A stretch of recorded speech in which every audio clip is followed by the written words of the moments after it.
क्या आपको भी अपने हाफ ईयरली एग्जाम्स के अंदर इंग्लिश में बहुत ही ज्यादा अच्छा स्कोर कर रहा है तो ये वीडियो आपको डेफिनेटली हेल्प करेगी कि आप अपने इंग्लिश के एग्जाम में बहुत ही ज्यादा अच्छा कर पाएं, क्योंकि आज के इस वीडियो के अंदर हम लोग डिस्कस करने वाले हैं इंग्लिश के one of the most important questions. उसी के साथ में मैं इस वीडियो के अंदर आपको प्रोवाइड करने वाला हूं इनका एक छोटा सा वन शॉट रिवीजन, जिसके अंदर कि आप एकदम से पूरे कांसेप्ट्स को अच्छे से समझोगे और फिर उसके बाद में हम लोग क्वेश्चंस को सॉल्व करेंगे, जिससे कि पहले कांसेप्ट भी समझ लो फिर उसके बाद में क्वेश्चंस भी सॉल्व कर लो। उसी के साथ में हम लोग एक सीरीज स्टार्ट कर रखे हैं हाफ ईयरली एग्जाम्स को लेकर के, आपको प्लेलिस्ट मिल जाएगी जहां पर हम लोग साइंस का, इंग्लिश का, हाफ ईयरली से रिलेटेड जितना भी मटेरियल है वो सब कुछ आपको वहां पर मिलेगा। तो मेक श्योर कि आप उस प्लेलिस्ट को जाकर के जरूर से देखो। अब हम लोग बिना टाइम वेस्ट किए हम लोग स्टार्ट करते हैं। उससे पहले एक छोटी सी रिक्वेस्ट रहेगी कि लाइक और शेयर कर देना अपने दोस्तों के साथ में। पहले तो हम बात करते हैं आर्टिकल्स की। तो देखो आर्टिकल्स क्या होते हैं, तीन तरीके के होते हैं। एक होता है ए और ए होता है एन और एक होता है द।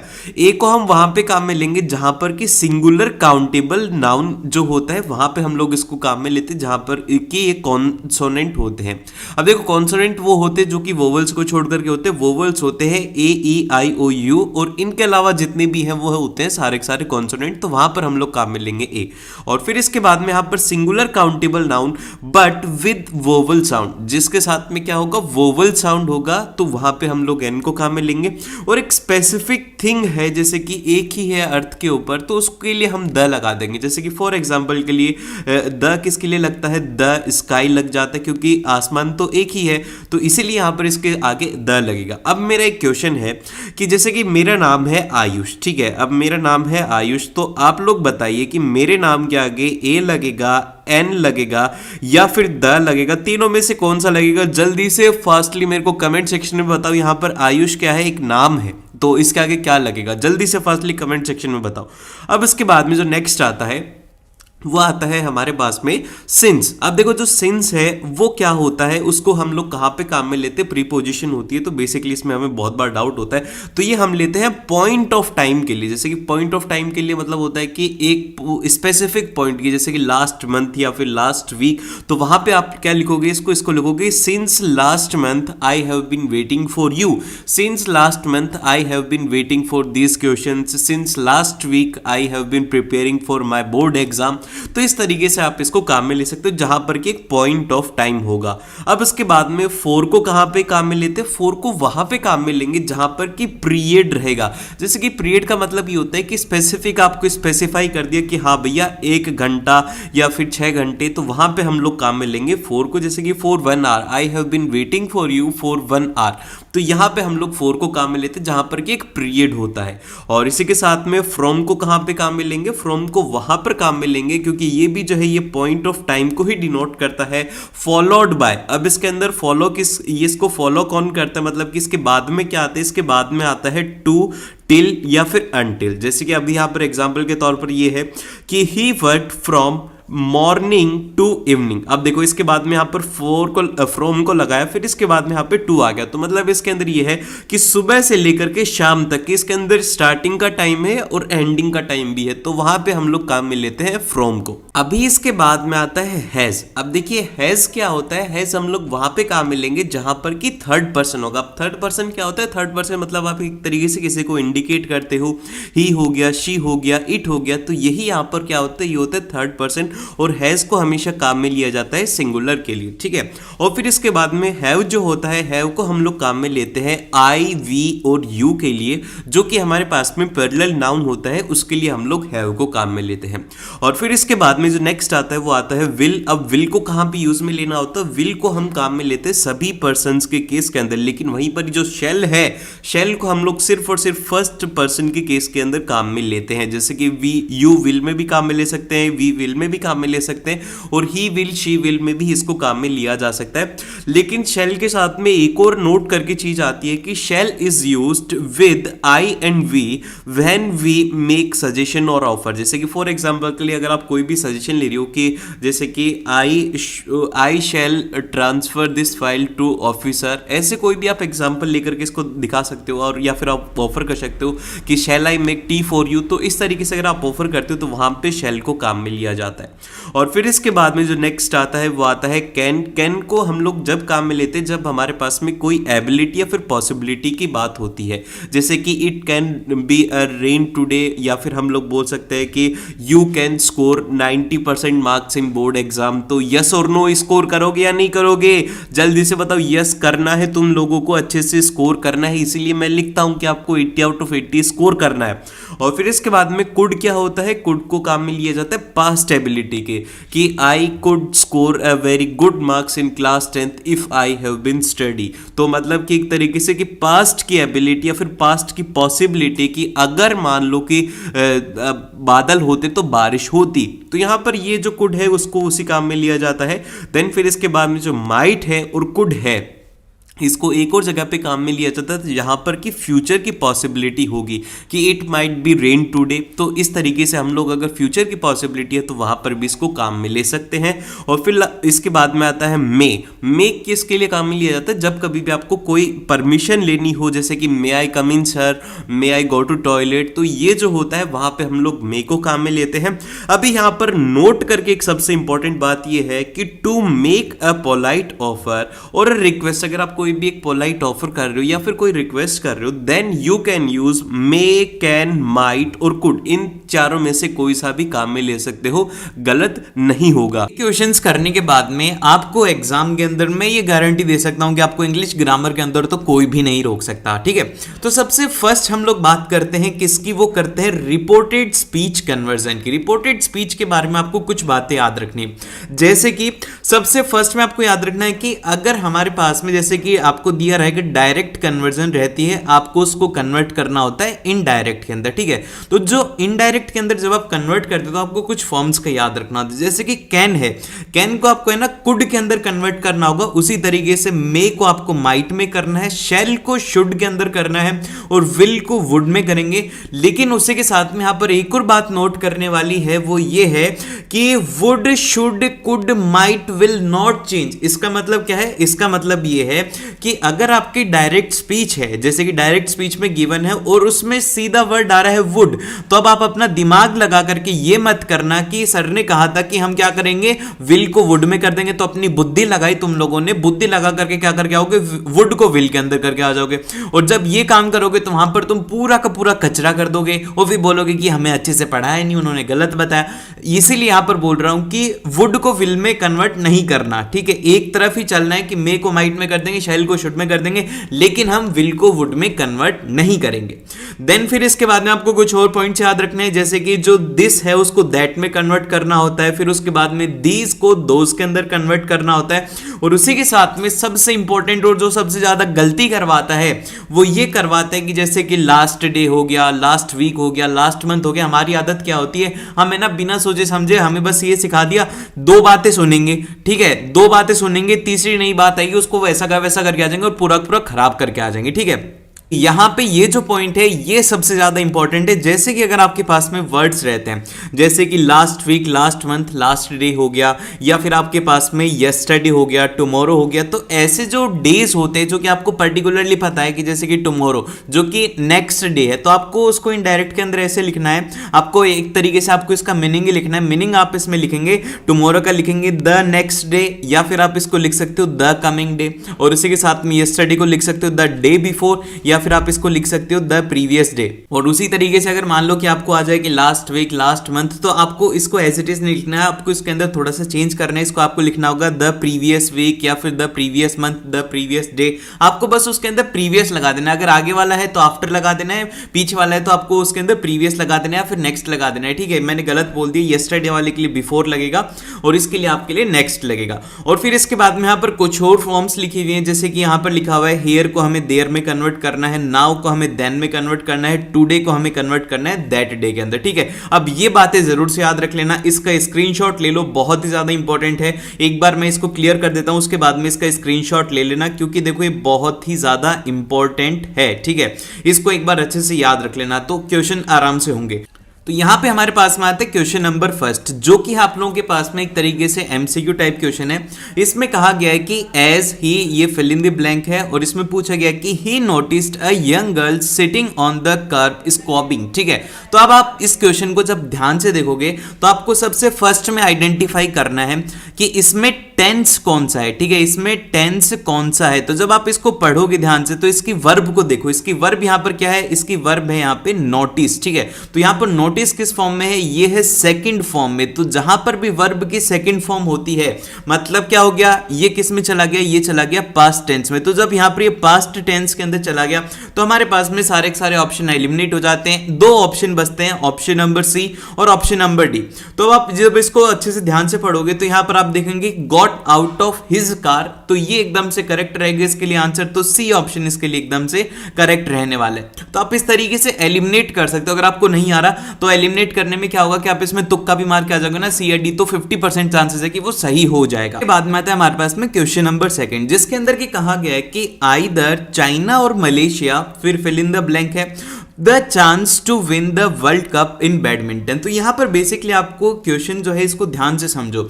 यहां पर आपको समझने की जरूरत है कि हैज और जो हैव है उनको कहां पर यूज में लिया जाता है। तो हमेशा बात याद रखना कि हैज जो है वो लिया जाता है थर्ड पर्सन के रेफरेंस में। ठीक है, थर्ड पर्सन जहां पर होता है वहां पर हैज को काम में लिया जाता है, और बची हुई जितनी भी जगह वहां पर हैव को काम में लिया जाएगा। तो इस सेंटेंस के अंदर जो चाइना और मलेशिया है ये क्या है, ये है थर्ड पर्सन। तो इसीलिए हम यहां पर क्या काम में लेंगे, वो लेंगे हैज, इसमें काम में लेंगे। तो बी ऑप्शन इसके लिए एकदम से करेक्ट ऑप्शन हो जाएगा। अब इसके बाद में आता है हमारे पास में क्वेश्चन नंबर 3, जिसके अंदर की कहा गया है कि choose the correct indirect speech format आपको चूज करना है। और इसमें आपको स्टेटमेंट गिवन है कि my friend said to me I shall go to Delhi tomorrow. तो अब आप यहां पर ध्यान से देखो, जो मैंने आपको बातें बताई थी वो सिंपली इंप्लीमेंट करो, आपको आंसर मिल जाएगा। तो सबसे फर्स्ट हम क्या करेंगे कि यहां पर ये जो फॉर्म है शैल को हम किस में कन्वर्ट कर देंगे, इसको हम कन्वर्ट कर देंगे वुड के अंदर। वुड के अंदर इसलिए करेंगे क्योंकि ये क्या है, ये है आई के साथ में। ठीक है, जब कभी भी आई के साथ में होगा तो हम इसको वुड में कन्वर्ट करेंगे। देन फिर इसके बाद में यहां पर आता है टुमारो। अब देखो टुमारो के लिए हमने क्या करा था, टुमारो को हमें कन्वर्ट कर देना है द नेक्स्ट डे। ठीक है, अब ये दो चेंजेस आपने जब कर लिए तो अब बचे हुए आपके पास में ऑप्शन बचेंगे। देखो अब जो स्टार्टिंग के दो ऑप्शन है इनके अंदर टुमारो लिखा हुआ है तो ऐसे ही एलिमिनेट हो गए। देन फिर इसके बाद में बचता है ऑप्शन सी और ऑप्शन डी। तो अब आप यहां पर ध्यान से जब इसको पढ़ेंगे तो इसमें कहा गया कि my friend asked me that he would go to Delhi the next day. ठीक है, तो अब आप यहां पर आएगा कि आपका जो फ्रेंड है उसने आपसे बेसिकली क्या करा है, पूछा है। तो यहां पर आपसे पूछ ही रहा है कि क्या तुम कल दिल्ली जाओगे। तो यहां पर इसके लिए इसका जो सी ऑप्शन है वो एकदम से करेक्ट होने वाला है। तो सी एकदम से सही हो गया। देन फिर इसके बाद में आता है हमारे पास में क्वेश्चन नंबर 4, जिसके अंदर कि आपको फिर से इनडायरेक्ट स्पीच के अंदर कन्वर्ट करना है। जो हमारा क्वेश्चन है वो इस तरीके से है कि the master said to servant fetch me the glass of water. मतलब बेसिकली मास्टर ने कहा कि भैया मेरे लिए एक ग्लास पानी लाओ। तो बेसिकली सर्वेंट को क्या दिया जाता है, यहां पर थोड़ा सा कॉमन सेंस लगाना कि जो सर्वेंट होता है उसको क्या मिलता है, उसको मिलता है ऑर्डर। ठीक है, तो जब आप यहां पर देखोगे तो इसके अंदर जहां पर भी ऑर्डर वाला हो गया तो वो सीधा हमारा आंसर हो गया। बहुत बार ऐसे क्वेश्चन आएंगे जिसके अंदर क्या है ना, आपको सीधा से दिख जाएगा कि हाँ यार ये आंसर होने वाला है, और सीधा वो आंसर हो जाता है। तो इसीलिए इसके अंदर जब आप इसका ऑप्शन नंबर सी देखोगे तो वो एकदम से करेक्ट है, क्योंकि ये है the master ordered the servant to fetch me a glass of water. तो ये हो गया इसका एकदम से करेक्ट ऑप्शन। तो सी ऑप्शन इसके लिए एकदम से करेक्ट हो गया। उसके बाद में आता है क्वेश्चन नंबर 5। जब हम क्वेश्चन नंबर 5 सॉल्व करें उससे पहले आपका इस वीडियो को लाइक हो जाना चाहिए और सब्सक्राइब के ऊपर आपका हाथ चला जाना चाहिए, ताकि ना आपको आगे आने वाले जो रिवीजन वीडियोस हैं, पेपर्स हैं, वो सब कुछ आपको मिल जाए। तो उसके लिए सब्सक्राइब कर दीजिए और अपने दोस्तों के साथ में शेयर कर देना, ताकि उनका भी कंप्लीट रिवीजन हो जाए। ठीक है, तो बेसिकली यहां पर हमारा 5th क्वेश्चन है, इसको ध्यान से पढ़ना है। इसमें कहा गया है कि if you sit with bad boys you, फिर इसके बाद में फिल इन द ब्लैंक है और पनिश। तो यहां पर जब आप इस क्वेश्चन को पढ़ोगे तो आपको समझ में आना चाहिए कि अगर तुम बुरे लड़कों के साथ में बैठोगे तो है यहां पर, तो मतलब क्या हो गया, यहां पर आ गई कंडीशन। तो जहां पर भी कंडीशन आती है तो वहां पर हम काम में लेते हैं शैल को, ठीक है। हमेशा ये बात याद रखना कि शैल को वहां पर काम में लिया जाता है जहां पर की कंडीशन है कि पहले वो गंदे लड़कों के साथ में बैठेगा, फिर उसके बाद में उसको पनिशमेंट मिलेगी। अगर वो नहीं बैठेगा तो उसको पनिशमेंट नहीं मिलेगी। तो ये एक दूसरे के ऊपर डिपेंडेंट है। तो यहां पर इसके लिए सही ऑप्शन हो जाएगा हमारे पास में सी ऑप्शन, एकदम से करेक्ट है। अगर आप पैसे पढ़ के करोगे ना तो आपको एग्जाम के अंदर कोई भी नहीं रोक सकता। फिर इसके बाद में आता है हमारे पास में क्वेश्चन नंबर 6, जिसके अंदर की कहा गया है कि वी हैव, यहां पर फिल इन द ब्लैंक है, money right now, we should go out for dinner another day. तो मतलब बेसिकली यहां पर कहा गया है कि हमारे पास में अभी पैसा नहीं है तो हमें डिनर के लिए किसी और दिन जाना है। तो यहां पर बेसिकली आपसे पूछा जा रहा है कि ये कौन सी फॉर्म आएगी, जैसे कि फ्यू आएगा, लिटिल आएगा, मैनी आएगा, सम आएगा। तो यहां पर आप ध्यान से देखो, ये जो मनी है, मनी क्या है, मनी क्या है, काउंटेबल नाउन है। ये क्या है, ये है एक काउंटेबल नाउन है। जब कभी भी काउंटेबल नाउन होता है तो उसके लिए जो हम काम में लेते हैं प्रोनाउन, वो लेते हैं फ्यू, ठीक है। हमेशा बात याद रखना कि जो भी काउंटेबल होता है उसके लिए हम लोग काम में लेते हैं फ्यू। तो यहां पर जो इसका करेक्ट ऑप्शन हो जाएगा हमारे पास में, वो हो जाएगा ऑप्शन नंबर ए। तो ए ऑप्शन इसका एकदम से सही आंसर हो गया। फिर इसके बाद में आता है हमारे पास में क्वेश्चन नंबर 7, जो कि इसी का ही सेम टू सेम क्वेश्चन है, लेकिन इसके अंदर एक थोड़ा सा ट्विस्ट आएगा जिसके अंदर कि आपसे एग्जाम में गलती हो सकती है। तो ध्यान से देखना, इसके अंदर कहा गया है कि सबसे पहले फिल इन द ब्लैंक दे दिया, student succeed in the passing than last year. तो अब आप जब इस क्वेश्चन को पढ़ रहे हो तो यहां पर इसमें बात करी गई बेसिकली पास लास्ट ईयर की या फिर पास्ट ईयर की, जब कभी भी है तो यहां पर क्या हो रहा है, बेसिकली कंपैरिजन हो रहा है कि जो हमारा पिछले वाला बैच था वो बहुत ही अच्छा था, इस बार वाला बैच नालायक बैच है। जैसे कि इस बार के टीचर का हर एक का डायलॉग होता है कि सबसे बेकार बैच, सबसे गंदा बैच, सबसे वीक बैच, बस यही है। हर एक सेक्शन में जाकर के वो यही बात बोलते हैं। तो ज्यादा चिंता मत करा करो, वहां पे हमें बात समझ में आ रही है कि इसमें कंपैरिजन हो रहा है। लेकिन जब आप इसके अंदर प्रोनाउन लगाने जाओगे तो आप देखोगे कि यहाँ पर स्टूडेंट हैं और स्टूडेंट देखते आप बोलोगे कि भैया थे ना, उन्होंने बताया था कि ये क्या है, ये है एक काउंटेबल नाउन। जब कभी भी काउंटेबल नाउन होता है तो उन्होंने कहा था कि आंख बंद करके फ्यू लगा देना। ये तो मैंने कहा था, मैं अभी भी कह रहा हूं कि फ्यू लगा देना, लेकिन यहां पर एक कंडीशन आ जाती है कि जब कभी भी नेक्स्ट में उसके साथ में कंपैरिजन होता है तो यहां पे फ्यू नहीं लगता, यहां पर लग जाता है उसमें फ्यूअर। तो इसीलिए इसका ऑप्शन हो जाएगा बी ऑप्शन, एकदम से करेक्ट है। दो बातें देखनी होती है, अगर कंपैरिजन हो रहा है तो फ्यूअर लगा देना नाउन के साथ में, और अगर कंपैरिजन नहीं हो रहा तो आप कुछ भी लगा देना, ठीक है। और फिर इसके बाद कुछ भी नहीं भाई, फ्यू लगा करके आना, तुम बोलोगे कि हमने तो कुछ भी लगा दिया। और फिर इसके बाद में आता है हमारे पास में क्वेश्चन नंबर 8, ठीक है। क्वेश्चन नंबर 8 के अंदर हमारे पास में आता है कि the industrialist and the politicians. अब देखो यहां पर ध्यान से सुनो, the industrialist and the politicians, तो यहां पर क्या है, ये है बहुत सारे लोग हैं। इंडस्ट्रियलिस्ट में एक थोड़ी है कि एक इंडस्ट्रियलिस्ट आएगा, दो इंडस्ट्रियलिस्ट आएंगे, ऐसे नहीं है, बहुत सारे ग्रुप है पूरा। उसी तरीके से पॉलिटिशियन क्या है, ये भी एक ग्रुप है। तो ग्रुप क्या होता है, ये होता है पैरेलल। तो जब कभी भी पैरेलल होता है तो हमेशा याद रखना कि जो सिंगुलर हेल्पिंग वर्ब होती है, मैं एक बार लिख देता हूं आपको हमेशा याद रहेगा, वो होती है इज होती है और उसी के साथ में वॉज होती है, ठीक है। ये दो तो होती हैं। अब इसके अंदर जो इज है इसके साथ में एक और ऐड कर लो, जैसे कि अगर आई के बारे में बात करी जा रही है, मतलब फर्स्ट पर्सन के बारे में, तो वहां पर हमेशा हमें एम लगा देना है, ठीक है, आंख बंद करके। और वहीं पर ही जो पैरेलल वर्ब्स हैं वो पैरेलल वर्ब्स होगी हमारे पास में कौन सी, एक तो हो गई वर और दूसरी हो गई आर, ठीक है। तो ये दोनों की दोनों हो चुकी हैं।